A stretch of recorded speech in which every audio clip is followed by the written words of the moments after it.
안녕하십니까? 오늘은 내년 유럽 주식시장에 대한 전망을 자세히 알아보도록 하겠습니다.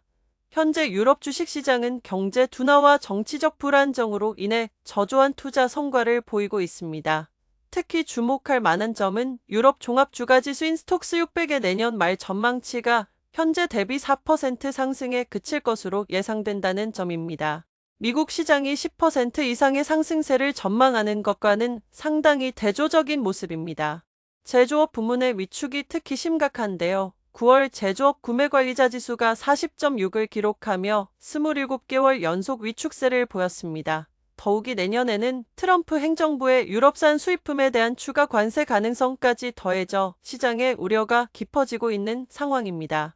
최근 투자 동향을 살펴보면 올해 미국 주식 펀드에는 4,410억 달러가 순유입된 반면 유럽은 560억 달러가 순유출되었습니다. 이러한 현상은 단순한 일시적 트렌드가 아닌 2009년 글로벌 금융위기 이후 지속된 구조적인 변화로 해석되고 있습니다. 특히 유럽 시장이 은행, 에너지, 공업 등 전통 산업 중심인 반면 미국은 성장 잠재력이 큰 대형 기술 주가 시장을 주도하고 있다는 점이 이러한 차이를 만들어내고 있습니다.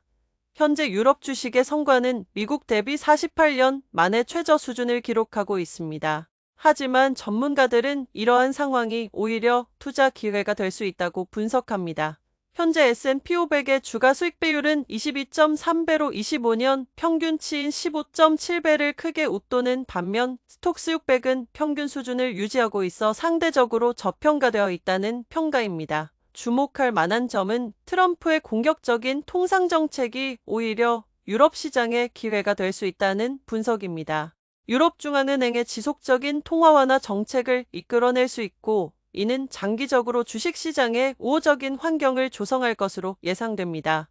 실제로 ECB는 내년 말까지 1.5%의 정책금리 인하가 예상되는데 이는 미국 연준의 예상 인하폭 0.75%의 2배에 달하는 수준입니다. 또한 유로화 약세는 수출 중심의 유럽 기업들에게 새로운 기회가 될 수 있습니다. 유로존 경제에서 수출이 차지하는 비중이 50%를 넘는 상황에서 환율 효과는 관세로 인한 부정적 영향을 상쇄할 수 있기 때문입니다. 특히 독일 시장이 주목받고 있는데요. 닥스 지수의 구성 기업들은 해외, 특히 미국에서의 매출 비중이 높아 국내 경제 침체에도 불구하고 올해 21%의 상승세를 기록했습니다. 독일 주식의 주가 수익 배율은 13.4배로 미국 대비 42%나 할인된 수준에서 거래되고 있어 투자 매력도가 높다는 평가입니다. 방위 산업 역시 매우 유망한 섹터로 주목받고 있습니다. 특히 트럼프의 재집권이 예상되면서 유럽 내 방위비 지출이 대폭 증가할 것으로 전망되기 때문입니다. 대표적인 기업인 독일의 라인메탈은 올해 3분기에만 방위 부문 매출이 55% 증가했으며 향후 2년간 매출 25% 이상의 고성장이 전망되고 있습니다.